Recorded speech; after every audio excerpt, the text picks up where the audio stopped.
주띵커와 함께하는 오늘의 인문학 산책. 네이버 블로그 김종훈 작가님과의 대화. 열심히 하지 말고 그냥 하기만 하세요. 처음 작가를 꿈꾸며 글을 쓰기 시작할 때 제 주변에는 같은 꿈을 품고 글을 쓰는 100여 명의 예비 작가가 있었습니다. 당시 저는 그 사람들 중에서 특별한 위치에 있지 않았어요. 아니, 오히려 내게는 왜 이렇게 재능이 없는 걸까? 라며 그들이 가진 재능을 부러워했죠. 하지만 시간이 점점 지날수록 저보다 월등한 재능을 가진 예비 작가들이 하나둘 자리를 떠나기 시작했어요. 다른 일을 하기 시작한 거죠. 그렇게 25년이 지났습니다.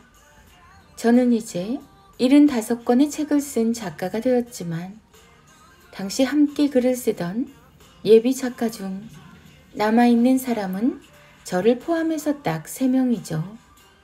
3%만 남아서 현재 전업 작가로 살고 있죠. 모두 50권 이상의 책을 낸 작가가 되었습니다. 공통점이 하나 더 있어요.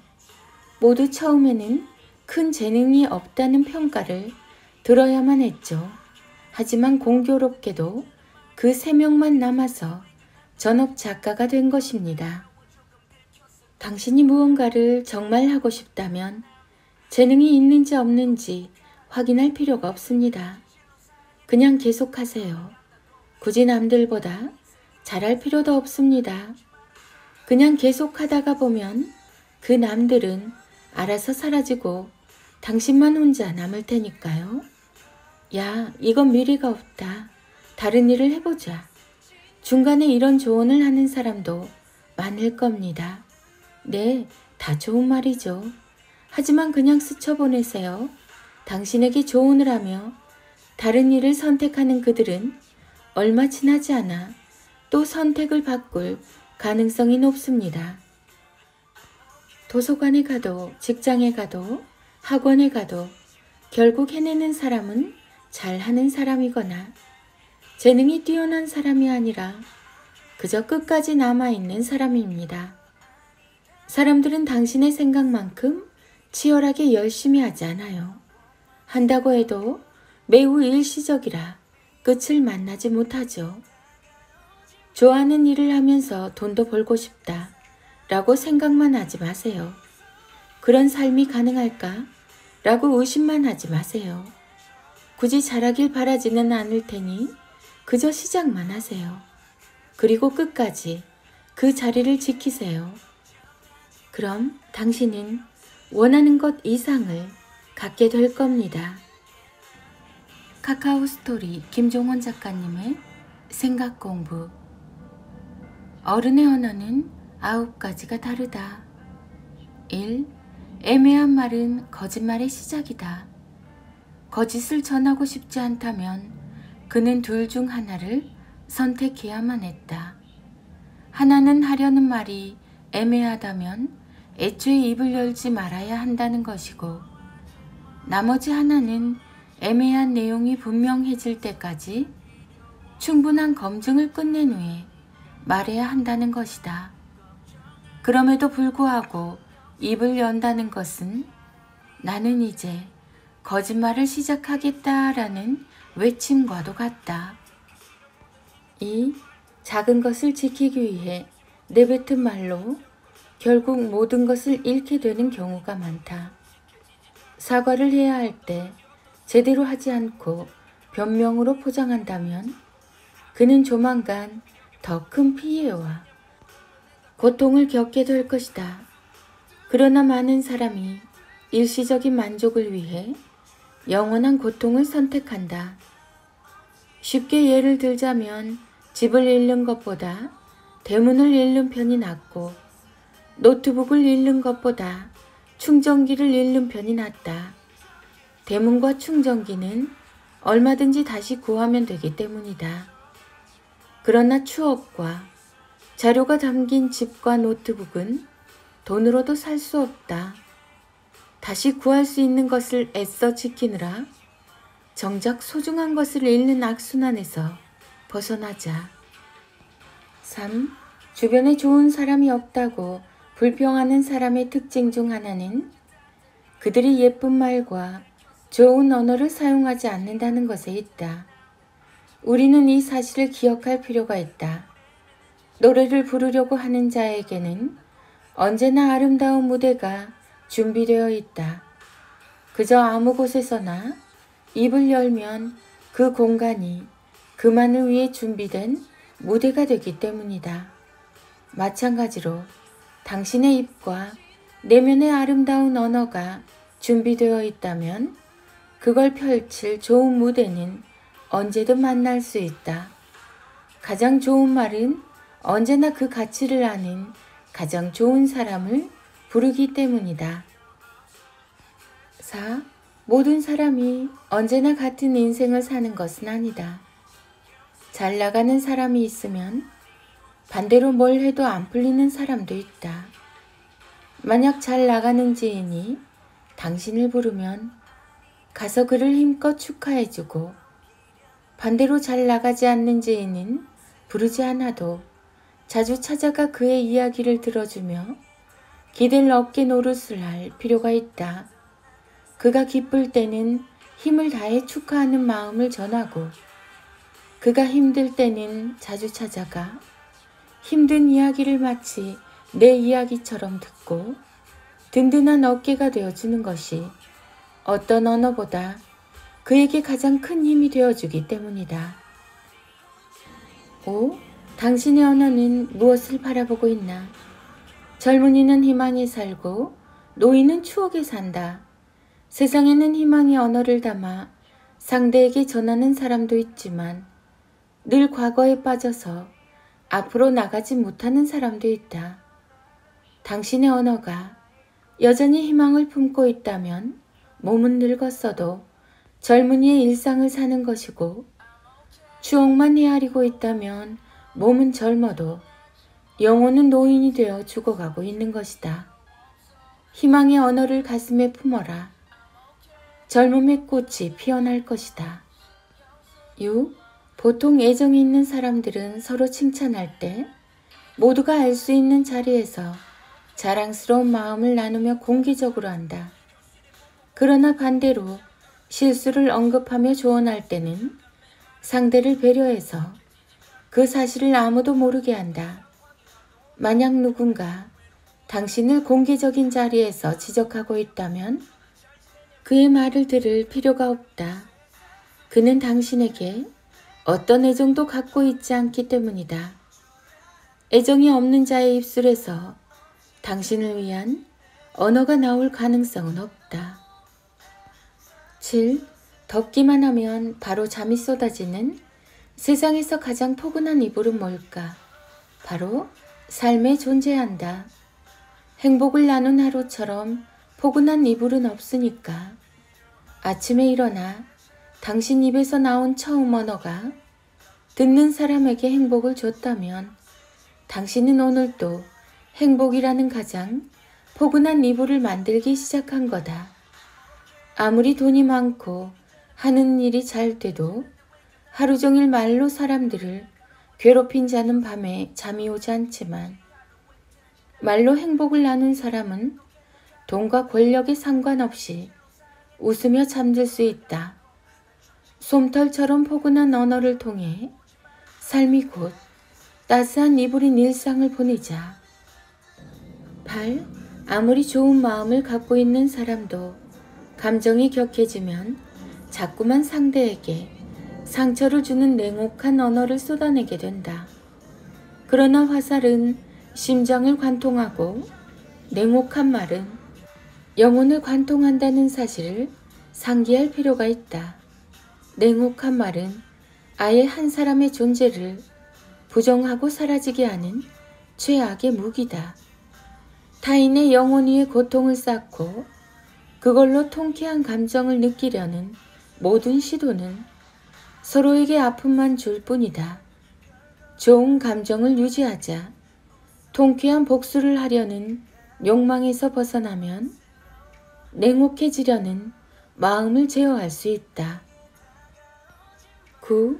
늘 현재에서 가치를 찾고 의미를 부여해야 사용하는 언어의 품격을 높일 수 있다. 세상에는 멋진 밤을 찾다가 좋은 낮을 잃어버리는 사람도 있고, 반대로 멋진 낮을 찾다가 좋은 밤을 잃어버리는 사람도 있다. 다른 것을 찾아 자꾸만 나중을 기약하는 사람에게는 만족이라는 근사한 손님이 찾아오지 않는다. 그리고 만족이 없는 인생에는 좋은 언어와 문화가 자라날 수가 없다. 씨앗을 심을 기회조차 갖지 못했기 때문이다. 늘 가장 좋은 것은 바로 지금 현재에 있다. 지금 곁에 있는 시간과 공간, 그리고 그 안을 채우고 있는 사람과 당신의 꿈이 당신이 가진 모든 것이라는 사실을 기억하라. 2023년 3월 김종훈 작가. 원래 어른이 이렇게 힘든 건가요? 김종원. 여러분에게는 현금 5천만 원이 있습니다.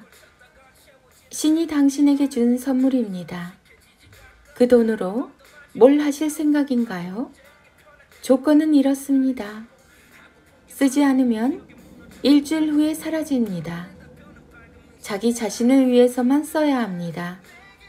집도 있고 자동차도 있는 상태입니다. 당신에게는 갚아야 할 빚이 없습니다. 그럼 무엇을 하실 생각인가요? 저는 피아니스트 조성진을 집으로 초청해서 딱 60분만 저를 위해 연주해달라고 할 예정입니다. 카카오 스토리 김종원 작가님의 기적의 필사법. 새 학기가 시작되면 나오는 아이의 3종 고민을 해결하는 말. 선생님이 나만 싫어해요. 친구들이 마음에 들지 않아요. 수학이 너무 어려워요. 띵컬킴 김종훈 작가. 새 학기가 시작되면 아이의 고민도 함께 시작됩니다. 주로 선생님과 친구들, 그리고 공부에 대한 것들일 가능성이 높아요. 그런데 아이들의 고민에 지혜롭게 답하는 것이 생각처럼 쉽지는 않습니다. 이유가 뭘까요? 본질에서 벗어나 있기 때문에 문제 자체를 해결하지 못해서 그렇습니다. 매년 매 학기 이런 문제가 발생한다면 더욱 귀를 기울여 주세요. 혹시 아이의 고민에 여러분이 이런 방식으로 대응하고 있다면 아이의 고민이 해결될 가능성은 매우 낮아집니다. 선생님이 나만 싫어해요. 에구, 어쩔 수 없지. 올해는 선생님 잘못 만났네. 친구들이 마음에 들지 않아요. 왜? 친구들에게 무슨 문제가 있니? 좀 더 두고 보자. 지금은 할 수 없지. 수학이 너무 어려워요. 네가 수학을 못하는 건 엄마, 아빠 집안 내력이야. 아이에게서 나타나는 수많은 문제는 말에서 시작했을 가능성이 매우 높습니다. 한번 잘 생각해 보세요. 부모의 이 모든 답변은 누구를 향해 있나요? 맞아요. 모두 아이가 아닌 다른 사람들을 향하고 있습니다. 선생님을 잘못 만난 거고, 친구들이 나쁜 것이며, 공부를 못하는 것도 집안 내력 때문이라고 말했죠. 우리가 제어할 수 없는 타인을 향한 말인 셈입니다. 그러니 문제가 풀리지 않죠. 더 심각한 문제는 이제부터 시작됩니다. 삶의 모든 부분에서 타인을 탓하는 말을 반복해서 들은 아이들은 결국 이런 생각의 과정을 통해 4번을 고민하게 되는 최악의 결과를 맞이하게 됩니다. 1. 모든 문제는 다른 사람들 때문이야. 2. 그들이 바뀌는 수밖에 없어. 3. 나는 딱히 할 수 있는 일이 없으니까. 4. 왜 나는 제대로 하는 게 없을까? 나약한 자존감, 연약한 마음, 도전하지 않는 일상, 쓸데없이 고집만 부리는 아이의 부정적인 면모가 바로 이렇게 시작됩니다. 앞으로는 말의 중심에 아이를 넣어서 이렇게 답해주세요. 간단한 질문처럼 느껴지지만 결코 그렇지 않습니다. 아이에게 3가지 깨달음을 주기 때문이죠. 1. 내가 가야 할 방향. 2. 내가 해야 할 일. 3. 내가 책임져야 할 것들. 방향만 바꿔도 문제는 쉽게 풀립니다. 학교 생활을 즐겁게 하려면 무엇을 중요하게 생각해야 할까? 오늘도 행복한 하루가 되려면 어떤 생각으로 아침을 시작하면 될까? 너의 수학 점수가 낮은 건 충분히 시간을 투자하지 못해서야. 앞으로 어떻게 해야 할까? 어떤 일이 생길 때마다 바로 앞에 있는 상대의 탓을 하면서 잘못을 돌리고 단점을 들추는 행위로 해결되는 건 세상에 하나도 없습니다. 그래서 새 학기가 시작할 때마다 같은 문제로 계속 고민을 하게 되죠. 같은 문제가 반복해서 나온다는 것은 해결책이 틀렸다는 사실을 의미합니다. 하지만 그럴 때 나는 어떻게 해야 하는가? 라는 식의 질문을 던질 수 있다면 나를 괴롭히는 다양한 고민을 해결할 방법을 찾을 수 있습니다. 아이가 현재 느끼는 나쁜 기분의 이유가 모두 남에게 있다고 말한다는 것은 앞으로 일어나는 모든 나쁜 일의 책임이 남에게만 있으니 계속 그들의 탓을 하면서 살아야 한다고 강조하는 것과 같습니다. 아이의 내일을 망치는 대표적인 표현이죠. 또한 여기에서 중요한 건 책임감과 자책을 구분해야 한다는 사실입니다. 모든 게 다 나 때문이야 라는 자책은 자신에게 전혀 도움이 되지 않죠. 자책이 아닌 자기 주도성이 이끄는 책임감을 주기 위해서 앞서서 3가지 질문법을 알려드린 겁니다. 쉽게 일상에서 실천할 수 있는 질문이니 새 학기에 자주 들려주세요. 그럼 가정에 좋은 일이 많이 생길 겁니다. 띵컬킴 김종원 작가. 김종원 작가 책 육아, 홈스쿨링, 육아, 육아맘, 부모교육, 자녀교육, 새학기, 친구관계, 선생님, 공부, 독서, 초등, 초등맘, 부모의 말. 아이들의 낭송이 이어집니다. 인문학의 대가 김종원 작가님의 하루 한 장 365 내 아이 성장 인력. 공부가 끝난 뒤에 즐기는 휴식은 세상에서 가장 지혜로운 시간입니다. 배운 것을 다시 한번 생각하며 진짜 나만의 것으로 만들 수 있으니까요. 하루 한 장 365 내 아이 성장 인력.